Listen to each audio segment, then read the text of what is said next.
Hello friends, welcome back to my channel Spardha ज्ञान।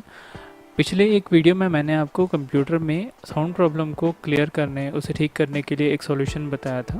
बहुत से लोगों को उस सॉल्यूशन से भी कंप्यूटर में साउंड का प्रॉब्लम क्लियर नहीं हो पा रहा है। वो कह रहे हैं कि टेस्ट रन करने पर टेस्ट प्रॉपर्ली रन नहीं हो रहा है, उन्हें वो साउंड नहीं आ रहा है। उसके लिए आपको एक और सॉल्यूशन है।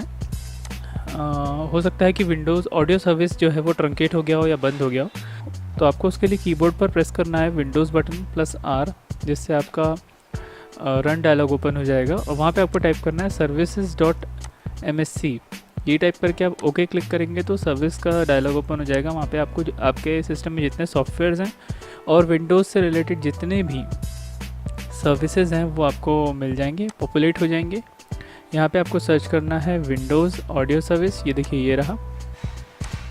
इसे एक्सपेंड कर लीजिए। इस विंडो ऑडियो सर्विस को राइट क्लिक करके आपको रीस्टार्ट करना है। रीस्टार्ट करने से ये सर्विस एक्टिवेट हो जाएगी और आपका जो टेस्ट वाला प्रॉब्लम था वो भी सॉल्व हो जाएगा। तो इसे करके देखिए, अगर ये भी वर्क नहीं करता है तो कोई और सॉल्यूशन सर्च करेंगे। और वीडियोस के लिए मेरे चैनल को सब्सक्राइब ज़रूर करिए और बेल आइकन को ज़रूर प्रेस करिएगा। इससे आपको मेरे हर न्यू वीडियो अपलोड की अपडेट मिल जाएगी। Thank you.